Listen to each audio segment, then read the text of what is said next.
do Paulinho. Faço um breve pronunciamento na qualidade de chefe da Justiça Eleitoral a propósito dos eventos e pronunciamentos do último dia 7 de setembro. O presidente do Supremo Tribunal Federal, ministro Luiz Fux, já se manifestou com relação aos ataques àquele tribunal e aos seus ministros e também às instituições com o vigor que se impunha. A mim, como presidente do Tribunal Superior Eleitoral, cabe apenas rebater o que se disse de inverídico em relação à Justiça Eleitoral. Faço isso em nome dos milhares de juízes e servidores que servem ao Brasil com patriotismo, não o da retórica de palanque, mas o do trabalho duro e dedicado e que não devem ficar indefesos diante da linguagem abusiva e da mentira. Já começa a ficar cansativo no Brasil ter que repetidamente desmentir falsidades, para que não sejamos dominados pela pós-verdade, pelos fatos alternativos, para que a repetição da mentira não crie a impressão de que ela se tornou verdade. É muito triste o ponto a que chegamos. Antes de responder objetivamente a tudo o que precisa ser respondido, e tendo em vista esse momento grave que nós vivemos, faço uma breve reflexão sobre o mundo que estamos vivendo e as provações pelas quais têm passado as democracias contemporâneas. Esse é o Tribunal da Democracia e esse é o lugar para procurar compreender o que está acontecendo no mundo. A democracia vive um momento delicado em diferentes partes do mundo, em um processo que tem sido batizado de recessão democrática, democracias iliberais, constitucionalismo abusivo, legalismo autocrático e outras identificações. Os exemplos foram se acumulando ao longo da história. Hungria, Polônia, Turquia, Rússia, Ucrânia, Geórgia, Filipinas, Venezuela, Nicarágua, mais recentemente El Salvador. É nesse clube que nós não queremos entrar. Em todos esses casos que eu citei, a erosão da democracia não se deu por golpe de Estado sob as armas de generais e dos seus comandados. A subversão democrática nesses países a que me referi, ela se deu pela condução de líderes políticos, primeiros ministros e presidentes da República eleitos pelo voto popular e que, em seguida, medida por medida, vem desconstruindo os pilares que sustentam a democracia e pavimentando o caminho para o autoritarismo. Há 3 fenômenos distintos em curso em diferentes partes do mundo: o populismo, o extremismo e o autoritarismo. O populismo tem lugar quando líderes carismáticos manipulam as necessidades e os medos da população, apresentando-se como anti-establishment, apresentando-se como sendo contra tudo isso que está aí e prometendo soluções simples e erradas para problemas graves, soluções que cobram um preço alto no futuro. Quando o fracasso bate à porta, porque esse é o destino do populismo, é preciso encontrar culpados, bodes expiatórios. O populismo vive de arrumar inimigos para justificar o seu fiasco. Pode ser o comunismo, pode ser a imprensa, podem ser os tribunais. As estratégias mais conhecidas praticadas no mundo são: 1. Uso das mídias sociais, estabelecendo uma comunicação direta com as massas para inflamá-las. 2. Desvalorização ou cooptação das instituições de mediação da vontade popular, como o legislativo, como a imprensa e as entidades da sociedade civil. E a terceira estratégia é o ataque às Supremas Cortes ou Cortes Constitucionais, que têm o papel de, em nome da Constituição, limitar e controlar o poder. Em segundo lugar, vem o extremismo, que se manifesta pela intolerância, agressividade e ataque às instituições e às pessoas. É a não aceitação do outro, o esforço para desqualificar ou destruir aqueles que pensam de maneira diferente. Cultiva-se o conflito do nós contra eles. O extremismo tem se valido de campanhas de ódio, de campanhas de desinformação, de meias-verdades e teorias conspiratórias que visam a enfraquecer os fundamentos da democracia representativa. Manifestação emblemática dessa disfunção foi a invasão do Capitólio nos Estados Unidos após a derrota de Donald Trump nas eleições presidenciais. E por aqui não faltou quem pregasse a invasão do Congresso e do Supremo Tribunal Federal. E, por fim, o autoritarismo, que é esse fenômeno que sempre assombrou o nosso continente, a América Latina, e não só a América Latina. Essa tentação permanente daqueles que chegam ao poder. Em democracias recentes, parte das novas gerações já não tem o registro dos desmandos da ditadura, das ditaduras, com seu cortejo de intolerância, de violência e de perseguições. Por isso, muitas vezes, as novas gerações são presas fáceis desses discursos autoritários. Eu vivi a ditadura. Ninguém me contou. E vejo com tristeza, muitas vezes, pessoas que sentem que perderam a fé no futuro e têm saudades de um tempo bom que não houve. Ditaduras vêm com intolerância, violência e perseguições. Uma das estratégias do autoritarismo é criar um ambiente de mentiras, no qual as pessoas já não divergem apenas quanto às suas opiniões, como é próprio da democracia. Divergem quanto aos próprios fatos. Pós-verdade e fatos alternativos são palavras que ingressaram no vocabulário contemporâneo e identificam essa distopia em que muitos países estão vivendo. E uma das manifestações do autoritarismo pelo mundo afora é a tentativa de desacreditar o processo eleitoral e as instituições eleitorais para, em caso de derrota, poder alegar fraude e deslegitimar o vencedor. Visto este cenário mundial, no qual nós não queremos entrar, eu falo brevemente sobre o Brasil e os ataques sofridos pela Justiça Eleitoral. Cenário no qual não entramos porque instituições como o Congresso, o Poder Judiciário e a Suprema Corte não permitem. E passo, portanto, prezados colegas, em defesa não apenas do nosso tribunal, mas de toda a justiça eleitoral, e não apenas dos magistrados, mas de todos os servidores.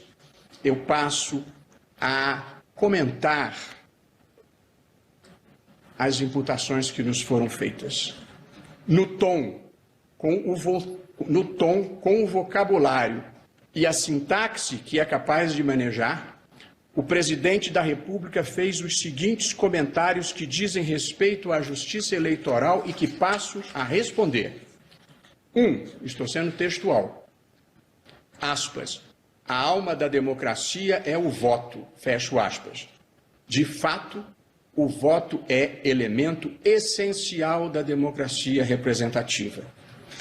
Outro elemento fundamental é o debate público, permanente e de qualidade, que permite que todos os cidadãos recebam informações corretas, formem a sua opinião e apresentem livremente os seus argumentos. Quando esse debate é contaminado por discursos de ódio, campanhas de desinformação e teorias conspiratórias infundadas, a democracia é aviltada. O slogan para o momento brasileiro, ao contrário do propalado, parece ser: conhecerás a mentira e a mentira te aprisionará. Segunda afirmação em relação à justiça eleitoral. Não podemos admitir um sistema eleitoral que não fornece qualquer segurança, fecho aspas. As urnas eletrônicas brasileiras são totalmente seguras, como nós temos cansado de repetir. Em primeiro lugar, porque elas não entram em rede e, portanto, não são acessíveis remotamente. De modo que podem tentar invadir os computadores do TSE e obter dados cadastrais. Nós procuramos evitar isso, mas pode acontecer. Podem fazer ataques de negação de serviços aos nossos sistemas. Nada disso é capaz de comprometer o resultado das eleições. A própria urna é que imprime o resultado e o divulga. Além disso, repetindo à saciedade, os programas que processam as eleições têm o seu código-fonte aberto a todos os partidos, ao Ministério Público, à Polícia Federal e à OAB, um ano antes das eleições. Estará à disposição dessas entidades em evento público a partir do próximo dia 4 de outubro, quando estaremos a um ano das eleições.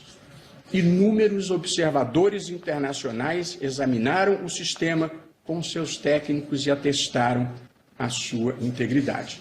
E ainda hoje eu vou anunciar a Comissão de Transparência Eleitoral com representantes de instituições públicas e da sociedade civil que vão acompanhar aqui de dentro cada passo desse processo a partir do dia 4 de outubro.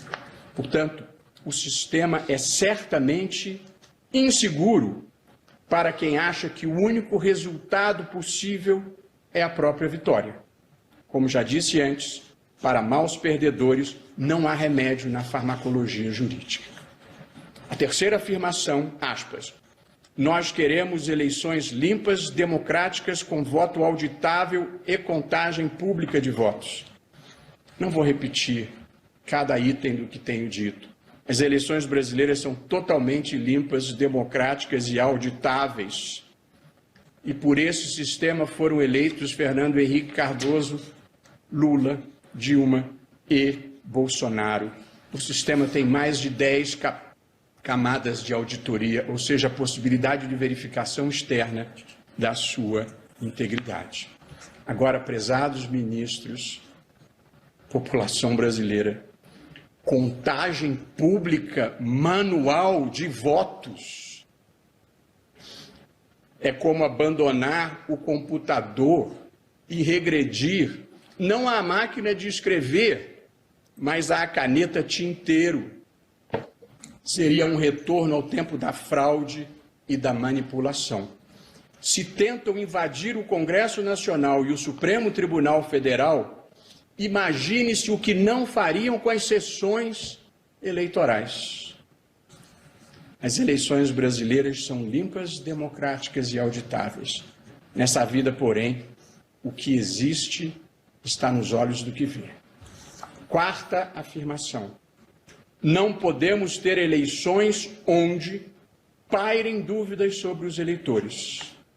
Pois bem, depois de quase 3 anos de campanha diuturna e insidiosa contra as urnas eletrônicas, por parte de ninguém menos do que o presidente da República, uma minoria de eleitores passou a ter dúvidas sobre a segurança do processo eleitoral.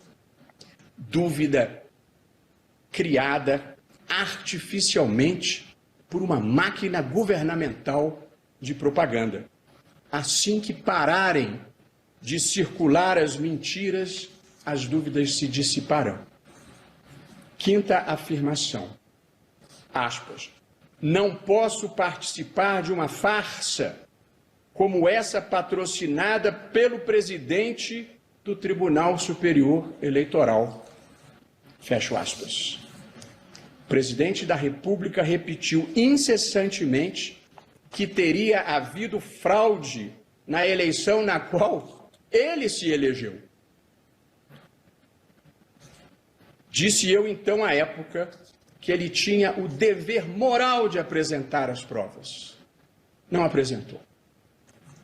Continuou a repetir a acusação falsa e prometeu apresentar as provas novamente. Após uma live que deverá figurar em qualquer futura antologia de eventos bizarros, foi intimado pelo TSE para cumprir o dever jurídico de apresentar as provas, se as tivesse. Não apresentou.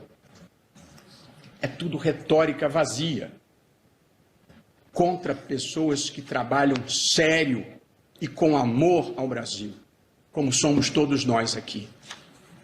Retórica vazia, política de palanque.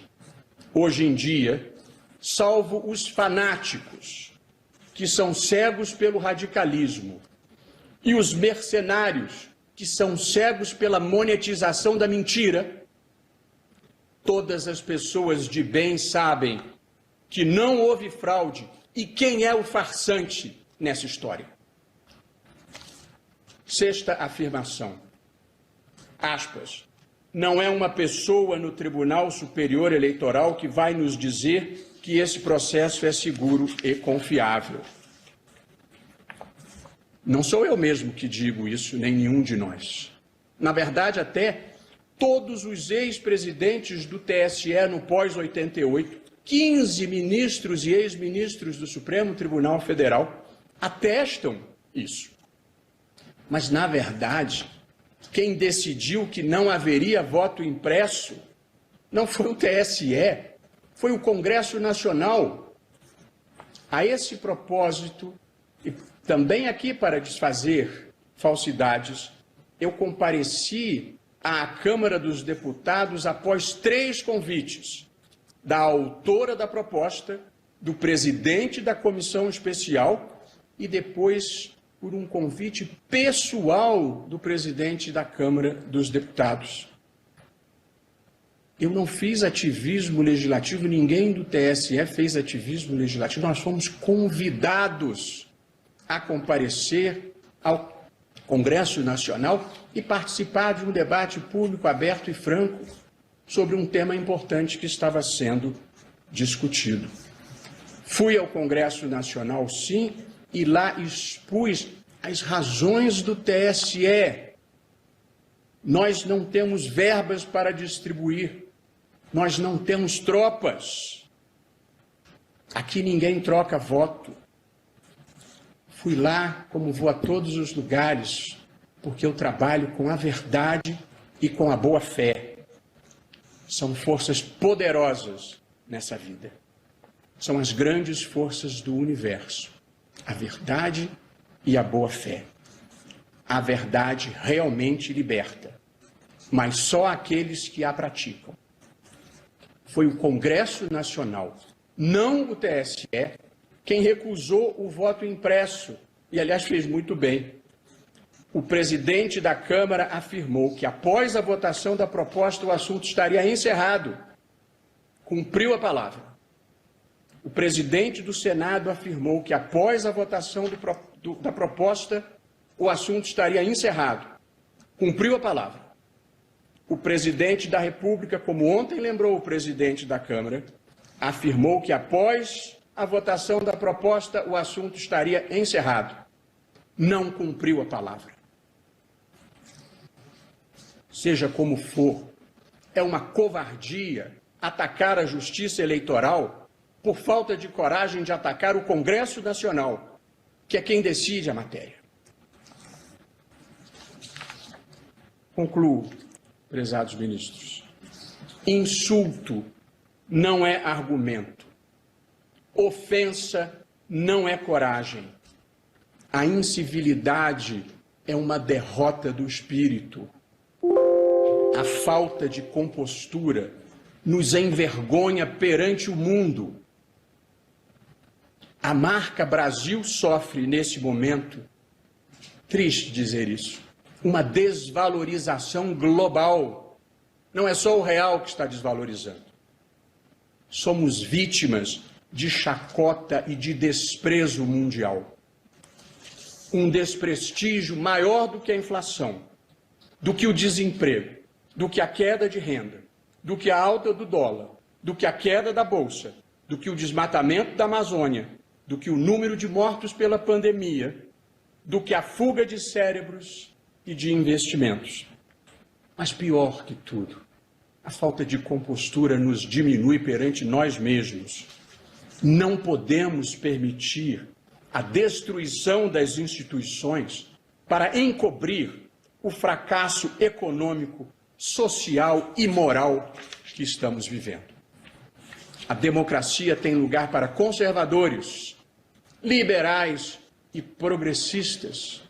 O que nos une na diferença é o respeito à Constituição, aos valores comuns que compartilhamos e que estão nela inscritos.